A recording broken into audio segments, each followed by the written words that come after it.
maamulka gobolka Sool ayaa ka hadlay dil ka dhacay deegaanka Gumburka Cagaare oo ka tirsan gobolka Sool gaar ahaan ismaamulka Soomaalida ee u dhow gobolkaasi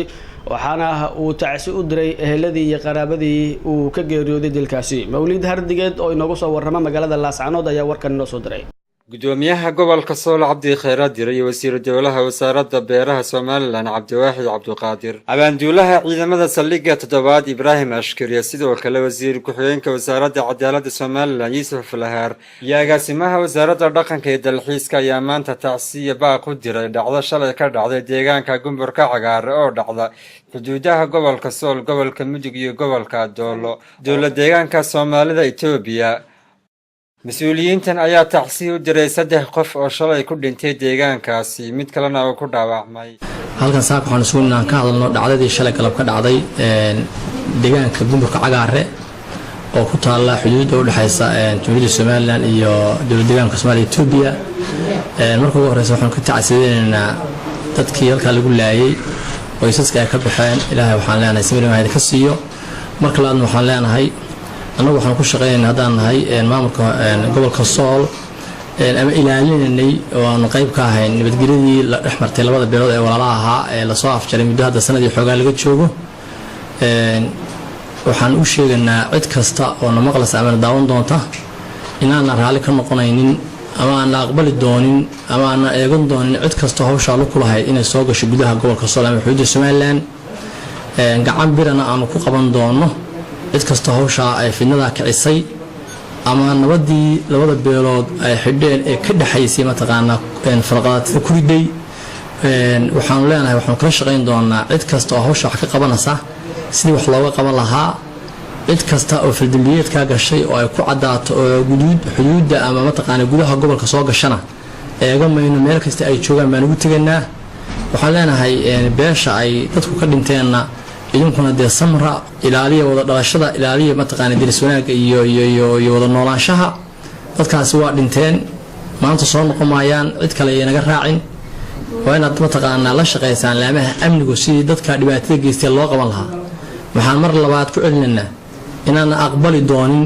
dadkii falka geystay inay ku dhuumaaleystaan xuduudda gobolka iyo ma taqaan inta aan ma taqaan xukun anagu meel kasta oo lagu qabto ama lagu arkaan la qaban doono dawladda dariska aanu kala shaqeyn doono dadkii fidnada abuuray ama geystay in gacan lagu dhigo saan bilaayad u sii waxayn mar seedeynayna gacan ka xaq daran baa dishay iyagu waxaan qabaa dambi ay galabsadeen oo lagu dilay ma jiray waa helo janno la isdheeryahay ka xoogaa isiri waa dambaynaysaa ee wax dilay ayuunbaa ugu nasiib daran dadka waayo waxa baacsanaya ilaahay dhinac buu ka baacsanaya oo naar buu gelayaa oo dhinac waxa ka baacsanaya eheladii dadkii uu dilay oo dhinac xukuumadahoo dhan baa ka baacsanaya kaasun baa ugu nasiib daran horta insaa wax loo fahmaa fiican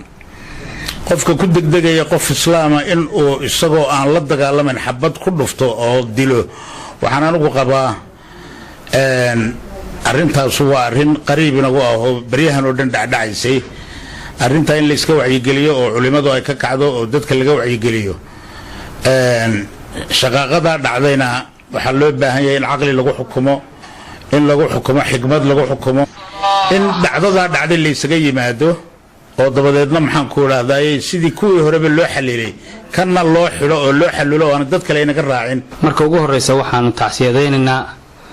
dadkii ku dhintay shalay Gumburka Cagaare xuduudda ay ka leeyihiin gobolada Mudug Doolo oo kilka shanaada iyo gobolka Sool waxaanu leenahay dadkii dhintay Allah u naxariisto gacan ka xaq daran baa dishay